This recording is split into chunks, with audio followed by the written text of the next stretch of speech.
کہ معاملات جو ہیں وہ اتنی آسانی سے نہیں ختم ہوں گے، باقاعدہ جو ہے وہ ہتھکڑیاں تیار ہو رہی ہیں کہ اگر ماضی کے وزرائے اعظم جو ہتھکڑیاں پہن چکے ہیں تو اب جو پہنے ہوئے ہیں، جو جیل میں ہیں، ان کے لیے بھی سختیاں، اور جو جیل سے باہر ہیں اس میں چاہے کوئی جج ہے، جرنیل ہے، چاہے جرنلسٹ ہے، جرنلسٹ کے لیے بھی پنجاب اسمبلی میں ایک بل آ رہا ہے، اور انہوں نے کہا جی تنظیمیں جو ہیں وہ اس پہ تجاوزات تحفظات کا بیان کریں اور ہم کو بہتر کر رہے ہیں، لیکن ہم یہ جرنلسٹوں کے لیے کچھ نہیں، یہ قطعاً ان کے لیے جو نام نہاد جرنلسٹ ہیں اور جو نئی افواہیں اڑا کے یا جعلی خبریں کر کے اور انتشار پیدا کرنے کی کوشش کر رہے ہیں۔ تو بہرحال سب کے لیے جو ہے نا گھیرا تنگ ہو رہا ہے، اور کہنے والے یہی کہہ رہے ہیں کہ جناب اگر آپ دیکھیں گے ثاقب نثار کو تو وہ ہاں 5 ججز تھے، اور اگر اس کے بعد والے کو آپ دیکھیں گے پاناما میں تو وہاں بھی جناب وہ مانیٹنگ جج بھی تھے، جاز الحسن جن کا نام لیا، باقی ججز بھی تھے۔ تو یہ بات بڑی دور تک جائے گی، اتنی آسانی سے نہیں۔ اسی لیے رانا ثناء اللہ جو مشیر سیاسی امور ہے، مشیر سیاسی امور، انہوں نے مشورہ دیا ہے کہ جناب آؤٹ آف کورٹ مسئلہ حل کر لیا جائے، بلکہ انہیں دبے لفظوں میں صدر پاکستان سے بھی ریکویسٹ کی ہے کہ جناب تسی بھائی چھال مارو تے مسئلہ حل کراؤ۔ اب ہوتا ہے یا نہیں ہوتا یہ بات ہے، لیکن وہ کہتے ہیں آؤٹ آف کورٹ ہی سب کچھ ہوگا۔ اس میں میرا بھی ایک مشورہ ہے، اب نقار خانے میں طوطی کی آواز کون سنے گا؟ میرا مشورہ یہ ہے کہ جناب اصلاحات، عدلیہ میں اصلاحات جہاں آ رہی ہیں، جہاں پارلیمنٹ کے ذریعے تبدیلیاں لائی جا رہی ہیں، جہاں جوڈیشل جو ہے وہ ان کی کمیشن کے ذریعے یا ان کے خلاف کارروائی ہو رہی ہے، ان کے مقدمات سنے جا رہے ہیں، وہاں پارلیمنٹ کے ذریعے یا جوڈیشل کمیشن کی مشاورت سے یا ان کی تنظیموں کے مشاورت سے یہ بھی فیصلہ کیا جائے کہ جناب ججز جو ہیں وہ ماضی کی صورتحال پہ آ جائے، یعنی بیک فٹ کھیل جائیں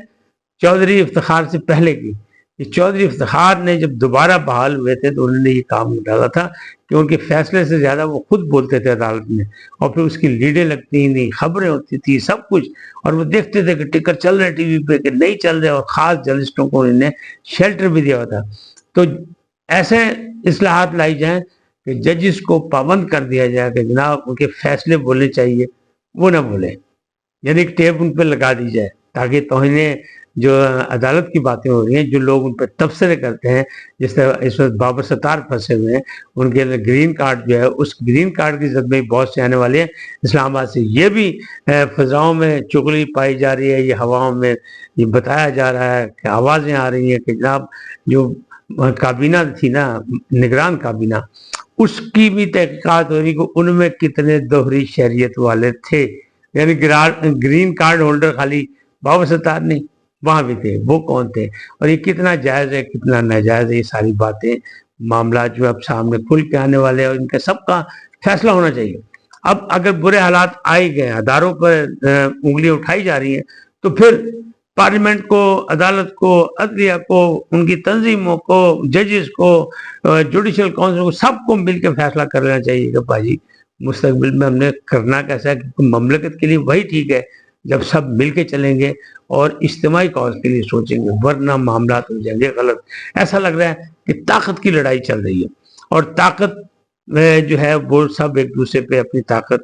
کا لوہا منوانا چاہتے ہیں، تو اب بے نقاب ہونے والے ہیں، اب چہروں سے نقاب الٹے جائیں گے، کیونکہ اگر نواز شریف پارٹی بن گیا اور انہیں بتایا اور انہیں لے آئے آڈیو، تو جناب سامنے آ جائے گا کہ وہ جناب جو گڈ ٹو سی یو کہا گیا تو وہ ایسے نہیں کہا گیا تھا، اس کے پوچھے پوری تھی۔ ظہیر الاسلام صاحب جب لندن گئے تھے تو وہاں پہ طاہر القادری بھی تھے، اور وہاں پہ جناب پرویز الہی بھی پہنچ گئے تھے بعد میں، اور عمران خان بھی تھے۔ تو لندن پلان بنا تھا نواز شریف کے خلاف اس وقت، جبکہ نواز شریف کہتے ہیں کہ میں خود گیا تھا بنی گالا ان کے پاس چل کے، اور ان سے کہا تھا کیا میرے لائق کو خدمت بتائیں، مل کے جمت کر، تو انہوں نے ایک خدمت بتائی تھی مجھے چلتے چلتے کہ میرے کار کا رستہ سیدھا کر دو، یعنی میری سڑک بنوا دو، اور میں نے 2 ہفتوں میں وہ بھی بنوا دی تھی۔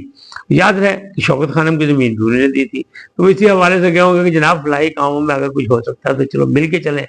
لیکن پھر وہ کہتے ہیں کہ میرے خلاف بن گیا لندن پلان، ظہیر الاسلام بھی وہاں پہنچے، طاہر القادری بھی پہنچے، پرویز الہی بھی پہنچے، عمران خان بھی، اور پھر دھرنے احتجاج یہ وہ جو کچھ ہوا 2014 کے دھرنے وہ سب کے سامنے ہیں، اور اس میں کیا کچھ نہیں ہوا وہ کسی سے پوشیدہ نہیں ہے۔ تو کہتے ہیں اب یہ ساری چیزوں کا حساب ہونا چاہیے، ازالہ ہونا چاہیے، آئیں مل کے کھیلتے ہیں، کلے کلے رکھے ڈنڈا گے، حکومت جو بھی ہے جیسے بھی ہے جو بھی ہے، جب بات پہنچ گئی ہے پارلیمان تک یا بات پہنچ گئی عدالت تک، یعنی عدلیہ تک، عدالت عظمیٰ تک، تو پھر وہ کہتے ہیں نا دودھ کا دودھ پانی کا پانی ہونا چاہیے۔ تو آنے والے دنوں میں آپ دیکھیں گے کہ بہت سے معاملات جو ہے وہ سامنے آئیں گے، کیونکہ جب لندن پلان کی بات کریں گے تو ہر دور میں لندن پلان، یہاں تک کہ میثاق جمہوریت میں بھی لندن تھا کہ بے نظیر نے اور نواز شریف نے وہاں میثاق جمہوریت کیا تھا، وہ بھی لندن میں ہوا تھا، یعنی پاکستان کے معاملات لندن میں ہیں۔ اور 190 ملین کا جو مسئلہ ہے وہ بھی لندن سے ہی ہے۔ اسی طرح جو آپ کے لوگ بھاگ کے گئے ہوئے ہیں، جو آپ کے خلاف کارروائی ہے، ریاست کے خلاف جو سوشل میڈیا پہ جو وار لڑ رہے ہیں، وہ بھی لندن میں یا امریکہ میں بیٹھے ہوئے ہیں۔ تو لندن بڑا اہم ہے پاکستان کی سیاست میں۔ تو آنے والے آپ میں دیکھیں گے دنوں میں کہ طاقتور کون ہے اور کس نے کہاں تک اپنی طاقت کا لوہا منوانے کی کوشش کی ہے۔ اچھا، وہ جو بات میں نے کی کہ عمران خان کی رہائی سے صاف انکار، ماضی میں چند دن پہلے یعنی اعلان ہوا تھا، رانا ثناء اللہ نے کہا تھا کہ نواز شریف صاحب جو ہیں وہ تو جمہوری آدمی ہے، وہ تو یہ بھی چاہتے ہیں کہ عمران خان کی رہائی ہو جائے، لیکن مقدمات کا سامنا کریں۔ ہم نے جیسے مقدمات کا سامنا کیا، لیکن کل کی تقریر میں، کل کے موقع پر انہوں نے یہ کہہ دیا صاف انکار کہ بھائی جی مینو دی رہائی نہ کوئی انٹرسٹ نہیں، مقدمات جھیلیں، لڑیں، ہم نے نیب بھگتی، ہم نے مقدمے بھگتے، ہم کلین چٹ لے کے آئے، وہ بھی کلین چٹ لے کے آئے، میرا رہائی سے کوئی تعلق نہیں ہے۔ صاف انکار کر دیا کہ نہ میں رضامند ہوں نہ میں ناراض ہوں، عدالتیں جانے، مقدمات جانے اور ذمہ داران جانے۔ تو بھائی آنے والے تو دیکھو گے نئی لڑائیاں چھڑنے والی ہیں یا چھڑ چکی ہیں، اس کے رزلٹ آئیں گے۔ آج اتنی پھر ملیں گے نئے موضوع کے ساتھ۔ جاتے جاتے آپ سے درخواست ان کو سبسکرائب کریں، لائک کریں، گھنٹی کا بٹن دبانا نہ بھولیں، اور اپنی قیمتی رائے کا اظہار اپنی شخصیت کے مطابق کریں۔ سدا سلامت رہیں، اللہ نگہبان۔